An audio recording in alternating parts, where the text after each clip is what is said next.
Iran and its apologists in the West thought it had all the cards. It had the ultimate insurance policy, control over a 21-mile choke point, starving the world of 20% of its oil supply. It had a rig of regional proxy armies like Hezbollah in Lebanon, the Houthis in Yemen, militias in Iraq and Syria, ready to make anyone who touched Iran bleed. A hail of missiles falling on Gulf Arab states, designed to make them beg U.S. and Israeli forces to stop. But one by one, every single one of those cards, to the horror of the skeptics and doubters in the legacy media, every single one has collapsed. President Trump has pulled off the unimaginable.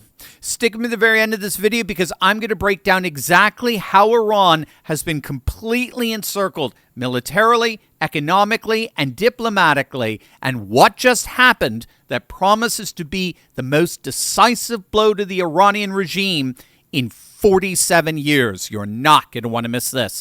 Hey gang, it's me, Dr. Steve, your Patriot Professor, here to help you make sense of the madness with breaking news and analysis you're not going to get anywhere else. So you know what to do. Make sure to smack that bell and subscribe button. Let's start with the military encirclement because what just happened in the Gulf really is one of the most extraordinary geopolitical maneuvers of the 21st century. And almost nobody's connecting the dots. On April 10th, Pakistan deployed 13,000 elite troops and 10 to 18 JF-17 Thunder Block 3 fighter jets to King Abdulaziz Air Base in Saudi Arabia's eastern province. That base sits roughly 60 kilometers from the Abqaiq oil processing facility. That's the largest crude oil stabilization plant on the planet, and just a stone's throw away from the Iranian border. Pakistan also brought ZDK-03 AWACS, early warning aircraft and mid-air refueling tankers, meaning that this isn't just a symbolic gesture. This is a full-spectrum air defense deployment. In fact, this is the largest Pakistani military deployment to Saudi Arabia since the first Gulf War back in 1991. And it was authorized under a mutual defense agreement signed between Riyadh and Islamabad back in September of last year. So think about what that means for Iran. So to the west, Saudi Arabia, now with Pakistani air power. To the east, the U.S. Fifth Fleet. To the south, UAE and Bahrain hosting F-35s, Patriot batteries, and THAAD systems. To the north, Turkey in NATO's orbit. I mean, Iran isn't just under pressure. Iran is completely boxed in on every side. Now, that's just the military dimension. There's an energy dimension to all of this as well. This was supposed to be Iran's ultimate insurance policy, right? Their control over the Strait of Hormuz, holding 20% of the world's energy supply hostage. This is where it gets masterful. On April 12th, Saudi Arabia announced that its east-west Petroline pipeline has been fully restored to maximum capacity. So we're talking 7 million barrels per day flowing west across the Arabian Peninsula to the Red Sea port of Yanbu, completely bypassing the Strait of Hormuz entirely. Iran had struck Saudi pipeline infrastructure with drones and missiles in early April, temporarily knocking out roughly about 700,000 barrels per day of throughput. Saudi Arabia repaired that in literally just a matter of days. And since late February, when Iran's Hormuz blockade began, Saudi Arabia had already quadrupled crude shipments from its Red Sea terminals. So they were ready. They anticipated this, and they built around Iran before Iran even knew what was happening. And it's not just Saudi Arabia, because right next door is the UAE. There's another bypass pipeline there that's been quietly humming along that almost nobody's talking about. It's the Habshan-Fujairah pipeline, 380 kilometers of buried infrastructure running from Abu Dhabi's interior oil fields straight to the Gulf of Oman port of Fujairah at a capacity of 1.5 to 1.8 million barrels per day. And here's the part that's absolutely mind-blowingly ironic here.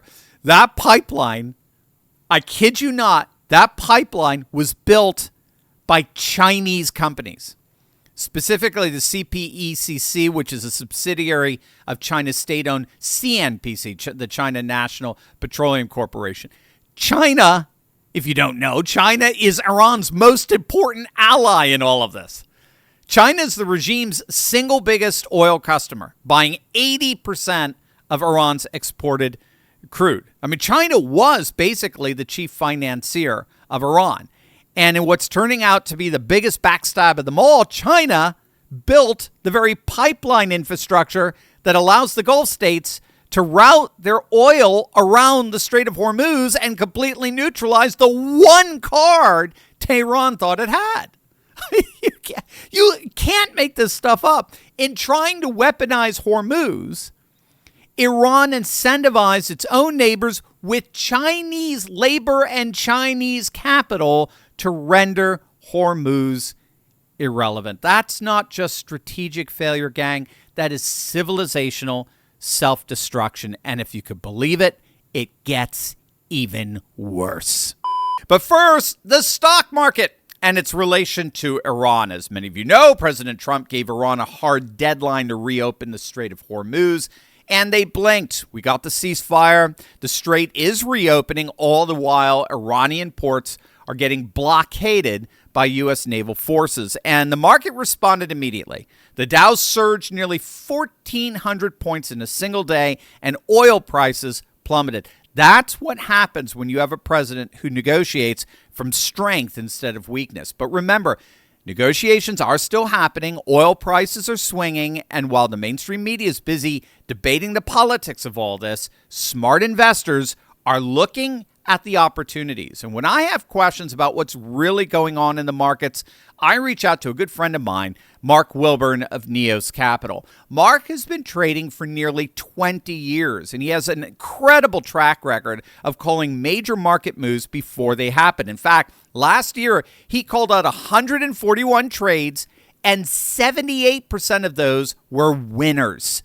So when I asked Mark for his take on Iran, he sent me some interesting insights on what to expect. Mark also mentioned there's a lot of opportunity right now to take advantage of some big shifts happening in certain sectors. But you got to know what you're doing and what's really going on, which is why I'm so excited to announce that Mark will be hosting a free online training event called the Freedom Trading Summit on Thursday, April 16th, and Saturday, April 18th. The whole idea is how to reclaim control of your family's wealth from woke Wall Street fund managers and the government. He'll break down how the Iran situation, Trump's foreign policy are creating specific opportunities in certain sectors and how you can prosper from it. This event is for everyone, whether you're brand new to trading or already active in the market. So if you're wondering what you should do to position yourself to prosper in these turbulent times, then click the link below or go to freeturleyticket.com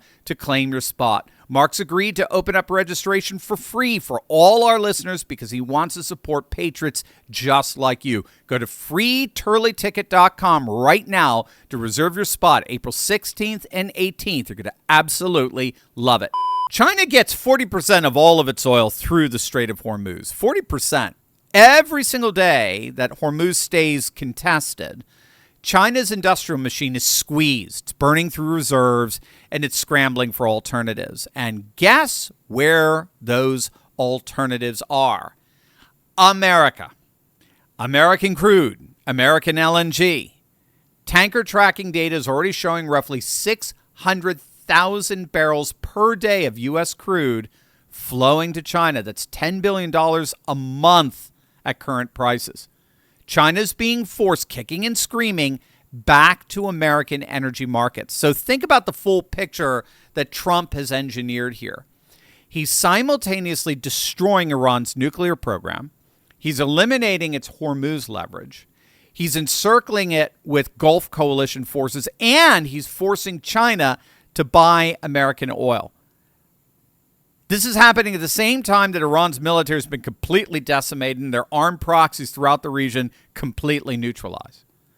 This isn't 4D, this isn't even 5D chess. This is civilizational jujitsu, and Trump is the grand master. But it gets even better. Because right now, this week, The most seismic development of all is unfolding in Washington, D.C., and it involves Lebanon.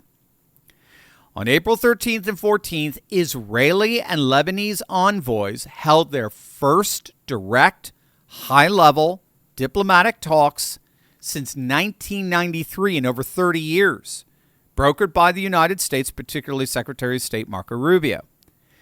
Both sides agreed to begin formal and official peace negotiations, and here's the deal that should make every Iran watcher's jaw drop.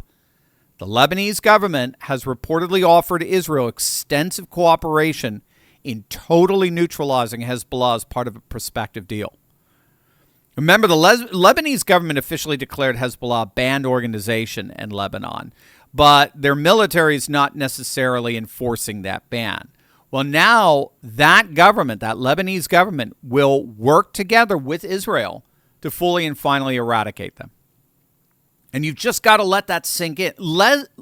Lebanon, Hezbollah's home, right? The country that for decades served as the launch pad for Iran's most powerful non-state military force. That very country is now offering to help dismantle Hezbollah in exchange for peace and normalization with Israel. So this holds Lebanon would become the latest nation to join the Abraham Accords framework, following the UAE, Bahrain, Sudan, Morocco, and others. And unlike every previous Abraham Accords signatory, Lebanon's entry would come with something none of the others could possibly offer: the surgical removal of Iran's most sophisticated regional proxy. Remember, Hezbollah was not just a militia. It was Iran's deterrent force. It was the gun Iran held to Israel's northern border. 150,000 rockets pointed at Tel Aviv, Haifa, Jerusalem. The threat that was supposed to make any attack on Iran too costly to contemplate. That's what Lebanon signified. That deterrent is already severely degraded after the 2024-2025 conflict that killed senior Hezbollah leadership, including Hassan Nasrallah. But a formal Lebanon-Israel peace deal and Abraham Accords normalization, I mean, that would institutionally dismantle whatever's left.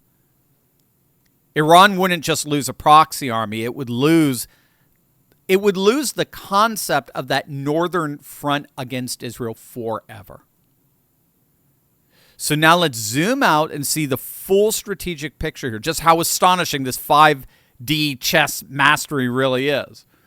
Iran built its regional power on 4 pillars: its nuclear program, its Hormuz leverage, its proxy network, and its alliance with China and Russia. These are the fundamental reasons why Iran was thought to be unassailable. All 4 of these pillars are what Western apologists for Iran repeatedly invoked to claim that there was absolutely no way America could win this war. Well, let's go through them one by one, shall we? The nuclear program, obliterated by U.S. and Israeli strikes. Everyone admits that. Hormuz leverage, gone, completely gone. Bypass by Saudi and UAE pipelines, swept clean by the U.S. Navy, and now actively helping American energy exports, all as American naval forces are blockading Iran. No one saw that. The regional proxy network, the Houthis are under relentless bombardment. Iraqi militias have been largely defanged. Assad is gone in Syria. Syria is now pro-Saudi, pro-American. And now Lebanon is at a peace table meeting in Washington, D.C., offering to fully and finally neutralize Hezbollah together with Israel. And finally, the China-Russia backstop. I mean, Russia's completely consumed with its own war in Ukraine, its own economic survival. And China, as we just showed, is actually being squeezed into buying American oil, all the while providing the very infrastructure to bypass Hormuz and take away any remaining card Iran might have. Every single pillar has been knocked out from under this regime simultaneously in a matter of weeks. This is what the Abraham Accords architecture was always designed to produce. It was never just about peace treaties and handshakes. It was about building a Sunni Israeli-American axis that would eventually squeeze the Iranian revolutionary model into irrelevance. And it is working. And it's working faster than anyone could have ever predicted. More completely than anyone could have dared to hope. Iran is not just losing a war. Iran is losing the very world it built. Every proxy weakened, every choke point bypassed, every card taken off the table. The regime thought that they had built an unassailable empire. Well, that empire just met its match, and it's collapsing right before our very eyes.